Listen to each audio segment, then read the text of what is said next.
இது வந்து no contact situation. உங்கள பிரிஞ்சுட்டு இருக்கனால உங்க காதல் வருத்தப்படுறாங்களா? இல்ல அவங்க மனசுல என்ன இருக்கு அப்படின்னு தான் பார்க்க போறோம்.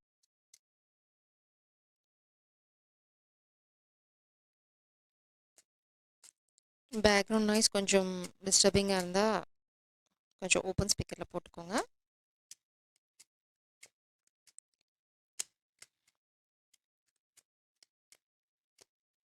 Please please. The chariot. உங்கள மிஸ் பண்றாங்க அப்படிங்கிறத விட அவங்க என்ன சொல்ல விரும்புறாங்க இப்போனா, அவங்க எனர்ஜி அவங்க தேவையில்லாத இடத்துல இருந்தெல்லாம் விலகி வராங்க. யாராவது அவங்கள இப்போ கண்ட்ரோல் பண்றாங்கன்னு வச்சுக்கோங்களேன். மேபி ஃபாதர் ஃபிகர் அவங்கள கண்ட்ரோல் பண்றாங்க அப்படின்னா, அவங்க வந்து அத விட்டு விலகி வந்துட்டுருக்காங்க. இல்லைனா வந்து ஃபேமிலி உங்கள கண்ட்ரோல் பண்றாங்க அப்படின்னா, அவங்களுக்கு வந்து ஒரு விஷயம் புரிஞ்சிருச்சு. உங்கள நோக்கி வரணும் அப்படிங்கிறது. ஸோ, இப்போ நோ கான்டாக்ட் சிச்சுவேஷன்ல இருந்தீங்க அப்படின்னா, அவங்க உங்கள மிஸ் பண்றாங்க ரொம்ப. அதனால தான் அவங்க வந்து எது அவங்களுக்கு தடைய உருவாக்குதோ, அத விட்டு விலகி வராங்க. இந்த 8 ஆஃப் கப்ஸ் பார்த்தீங்க அப்படின்னா, எதுவா வேணா இருக்கலாம். ஃபேமிலியா இருக்கலாம். ஏன்னா இங்க ஃபாதர் ஃபிகர்க்குன்னா நான் சொல்றேன் மோஸ்ட்லி ஃபாதர் ஃபிகர். இல்லைனா வந்து ஒரு அத்தாரிட்டேட்டிவ் ஃபிகர், கண்ட்ரோல் பண்ற பவர்ல இருக்க யாரோ ஒருத்தங்க. மேபி ஒர்க் பிளேஸ்ல கூட கண்ட்ரோல் இருக்கலாம். ஸோ, அவங்க வந்து கண்ட்ரோல் பண்ண ட்ரை பண்றாங்க. உங்க பெர்சன் உங்கள நோக்கி வரத. பட் பிரபஞ்சம் சொல்றாங்க ஸ்ட்ரென்த். ரொம்ப ஸ்ட்ராங்கான பெர்சன். அ ஸோ இந்த கண்ட்ரோல் யார் பண்ணாலும் சரி, இந்த கண்ட்ரோல் பண்ற பெர்சன் பார்த்தீங்க அப்படின்னா, 2 விதமான ட்ராமா போடுறாங்க. ஒண்ணு வந்து பார்த்தீங்கன்னா, முதலைவாய், சிங்கத்தோட உடம்பு. பட் உங்க பெர்சன் வந்து அதுக்காக சலைச்சுக்கிற மாதிரி இல்ல. உங்க பெர்சனும் ரொம்ப ரொம்ப ஸ்டபர்னான ஆள் தான். ஏன்னா வந்து உடும்பு புடி தான். அவங்க பார்த்தீங்கன்னா, எவ்வளோ கேஷுவலா அவங்க வந்து இந்த ஒரு பெரிய மிருகத்த கண்ட்ரோல் பண்றாங்க. மேபி உங்க பெர்சன் ஒரு ஃபினான்ஷியல் செட்பேக் ஃபேஸ் பண்ணலாம். அதனால தான் அவங்க வந்து கொஞ்சம் தயங்குறாங்களே தவிர, மத்தபடி ஒண்ணும் இல்ல. இங்க பார்த்தீங்க அப்படின்னா, new beginning, ace of wands, divine intervention. இந்த டஃப் சிச்சுவேஷன் நிச்சயமா முடியும். இந்த நோ கான்டாக்ட் சிச்சுவேஷன் வந்து ரொம்ப நாளைக்கு நீடிக்க போறதில்ல. ஏன் அப்படின்னா, உங்க பெர்சனுக்கு நல்லாவே தெரியும், you are there. Beauty, beauty and the beast story. இந்த லவ்வர்ஸ் கார்டு இங்க பார்த்தீங்க அப்படின்னா, இந்த இந்த பெரிய மிருகத்துக்கு உங்க மேல எவ்வளோ அன்பு இருக்குன்னு பாருங்க. அந்த மாரி தான் மேபி உங்க பெர்சன் வந்து அவங்கள பத்தி கொஞ்சம் தாழ்வா கூட நினைச்சிருக்கலாம். இன்ஃபீரியாரிட்டி காம்ப்ளெக்ஸ் இருக்கலாம். இல்லைனா வந்து நீங்க அவ்வளோ உயர்ந்தவங்க அப்படின்னு அவங்க நினைக்கலாம். ஏதோ ஒரு விஷயம். ஆனா அவங்க அவங்க வாழ்க்கைய நீங்க அப்படியே அடியோட மாத்திட்டீங்க. அவங்க வாழ்க்கையில வந்து நீங்க ஒரு வரம் அப்படின்னு தான் நினைக்கிறாங்க. அந்த வரத்த நிச்சயமா அவங்க தக்க வச்சுக்குவாங்க. அந்த அளவுக்கு அவங்களுக்கு வந்து புரிதல் இருக்கு. ஸோ நோ கான்டாக்ட் சிச்சுவேஷன்ல அவங்க உங்கள ரொம்ப மிஸ் பண்றாங்க நிச்சயமா.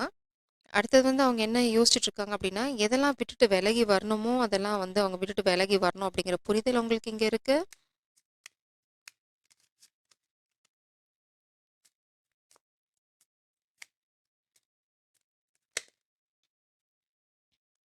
நிறைய சொல்ல விரும்புறாங்க. இவ்வளோ நாளா அவங்க வந்து நாட் ஃபேசிங் ட்ரூத் டிஸ்மிஸல். யாரோ ஒருத்தங்க வந்து உண்மைய உணர மறுக்கிறாங்க. மேபி உங்க பெர்சன் ரொம்ப ஸ்டபர்னா இருக்காங்க. அத வந்து சுத்தி இருக்கவங்க ஏத்துக்க மறுக்கிறாங்க. இல்ல, இல்ல அவன் அவன் வந்து இந்த மாதிரிலாம் பண்ண மாட்டான். இதெல்லாம் ஒத்துக்க மாட்டோம் அப்படின்னு அவங்க எல்லாம் டினை பண்ணிட்டு இருக்காங்க. இல்லைனா உங்க பெர்சன் இவ்வளோ நாளா இந்த காதல சரியா உணரல. அவங்க டினையல் எனர்ஜில இருந்தாங்க. இப்போ வந்து அவங்களுக்கு அ எல்லாமே புரியுது. ஒரு செப்பரேஷன் இங்க இருக்கு. இந்த செப்பரேஷன் வந்து அவங்களுக்கு எல்லாத்தையுமே புரிய வச்சிருக்கு. ரெமினிசிங். உங்க பெர்சன் வந்து பழைய ஃபோட்டோஸ் இல்லைனா உங்களோட ஷேர் பண்ண மொமெண்ட்ஸ் அத திரும்ப திரும்ப பார்த்துட்டு இருக்காங்க. இந்த நோ கான்டாக்ட் சிச்சுவேஷன்ல looking at photos, good times, thinking about you. அந்த பாஸ்ட் கடந்து வந்த அந்த நிமிடங்கள்ல தான் அவங்க இப்போ உயிர் வாழ்ந்துட்டு இருக்காங்க. நிச்சயமா சொல்லணும் அப்படின்னா. ரிவெஞ்ச் நான் சொல்லல இந்த காமிக் எனர்ஜி வந்து இந்த பெர்சன் அடுத்த ஸ்டெப் எடுக்கிறத வந்து அவங்களால ஏத்துக்க முடியல. டினையல். திரும்ப அவங்க என்ன பண்றாங்களோ அதையே ரிப்பீட் பண்ணிட்டு இருக்காங்க.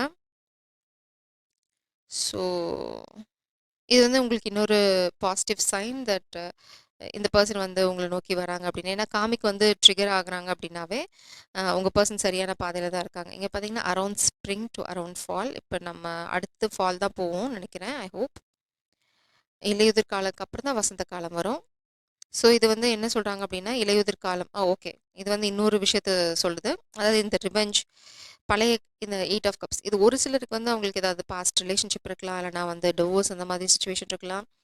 அவங்க என்ன பண்றாங்க அப்படின்னா, அந்த இலை அந்த பழையன கழிதலும் புதியன புகுதலும் அங்க தான். இது வந்து நல்லாவே பிரபஞ்சம் ரொம்ப தெளிவா சொல்றாங்க. பழசு விழுந்தா தான் புது மலர்கள் மலர்றதுக்கு அங்க சந்தர்ப்பங்கள் உருவாகும். இங்க பார்த்தீங்கன்னா, இது காஞ்சு போன இலைகள் விழுது. இங்க எவ்ளோ பூத்து குலுங்குதுன்னு பாருங்க.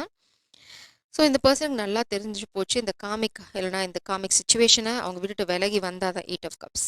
இங்க வந்து அவங்களோட வாழ்க்கை சந்தோஷமா பூத்து குலுங்குற விஷயமா இருக்கும்.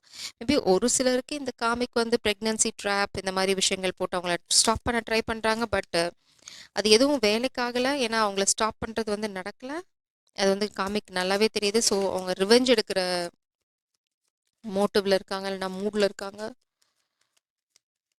இல்லைன்னா இது வந்து அவங்களோட பேரண்ட்ஸாக கூட இருக்கலாம். நான் அவளை அழிச்சே தீருவேன் அப்படிங்கிறாங்க. 3 of Cups group of people வந்து இதை பிளான் பண்ணிட்டுருக்காங்க. நீ எப்படி தடுக்கிறது அப்படின்னு. இது எக்ஸாம்பிள் பார்த்தீங்க அப்படின்னா, ஒரு டைமுக்கு அப்புறம் பார்ட்டி பண்ண லவ்வர்ஸ் கார்டு பிரபஞ்சம் சொன்னாங்க தட்ஸ் இம்பாசிபிள் அப்படின்னாங்க. இந்த ஹெர்மிட் மேபி நீங்கள் ஹெர்மிட் மோடில் இருக்கீங்க, இல்லைனா உங்கள் பர்சன் வந்து இப்போ ஹெர்மிட் மோடில் இருக்காங்க. அவங்களுக்கு இருக்க ஒரே வெளிச்சம் இந்த காதல் தான், the beauty and the Beast. அவங்களுக்கு நல்லா தெரியும் உங்கள் காதல் மட்டும்தான் அவங்கள காப்பாற்ற முடியும். ஏன்னா இது வந்து ரொம்ப கிரிட்டிக்கலான ஸ்டோரி. அந்த ரோஜா பூவோட இதழ் கீழே கீழே விழுறதுக்குள்ளே அவங்களுக்கு வந்து அந்த ட்ரூ லவ்வோட கிஸ் கிடைக்கணும்.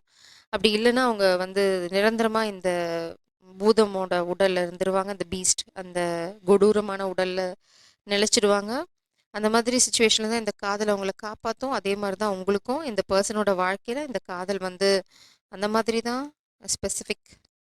9 of Swords யாரோ ஒருத்தங்க இப்போ வந்து ஒரு மரண வேதனை அனுபவிச்சுட்டாங்க. மேபி காமிக் எனர்ஜி அவங்களுக்கு வந்து இந்த பர்சன் உங்களை நோக்கி வர்றது வந்து அவங்க இறக்கிறதுக்கு சமம் அப்படின்னு சொல்கிறாங்க. Ace of Swords and lovers.